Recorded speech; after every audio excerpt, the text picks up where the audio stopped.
Greek mythology. We all love it, don't we? We all love the big gods in the sky and the big legends. We all hate the god down below, right? Wrong. I don't, because Hades is not actually one of the... Yes, he's the god of the underworld. He's actually one of the coolest and nicest gods there is. And yes, this video is unscripted, so I am doing this from scratch. One story I really love about Hades is the story how Persephone got married. It's kind of an interesting story. Not a lot of people really see it as a good thing.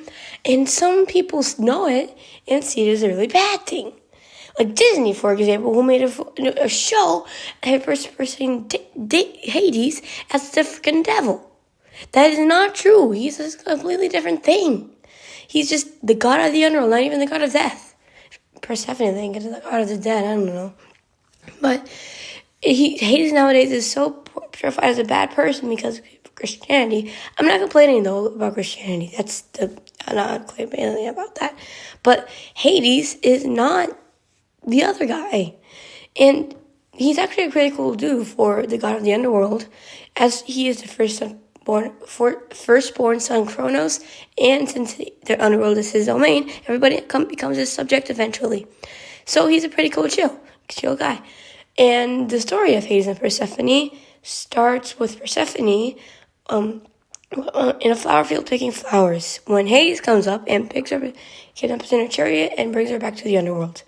And then we know that Zeus is the reason why all of this happened, because Hades was in love with Persephone, and Zeus said he could just kidnap her. And then Demeter, Persephone's mother, was kind of in panic and asked around a bunch of gods about where they saw Persephone, until she landed on the sun titan Helios, who luckily saw everything and said that Hades took Persephone into the underworld. Now, he's the one who tries to calm her down, telling how Hades is a really good son-in-law. And this is the messed up part. But if you don't know, Hades and Demeter they're siblings, which means Persephone is Hades' niece. I mean, this is pretty messed up, but considering that Zeus would literally marry his sister, I don't see how this wouldn't happen. Now, going on, Demeter is pretty bummed out and takes a break for herself, becoming a nurse for a royal family and taking care of their infant newborn child.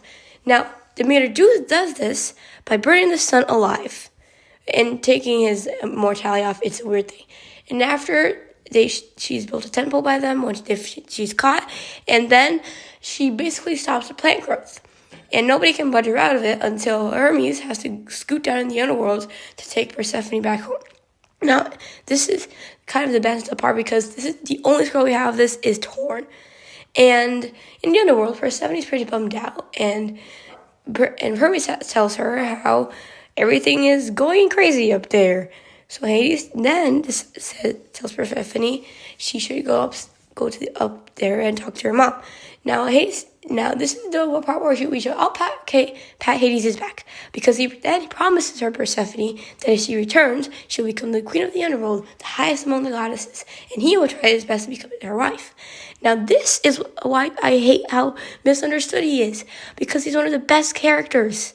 Now Persephone goes back up and everything looks back to normal.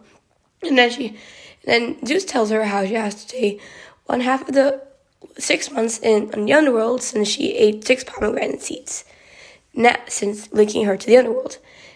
Now, then because of this, I just really don't know why, but I don't know. And then the hymn ends. Now, this is the part where I really feel bad for Hades, because he's such a cool dude. There's even proof that he named his dog Spot. I'm not kidding. And Hades and Persephone are one of the best couples in the entire show. And I just wanted to really say now how pissed off I am because I just love them so much. I'm sorry, I just need to get it out of my system. So if you think I'm dumb, then sucks to be you, because I'm not.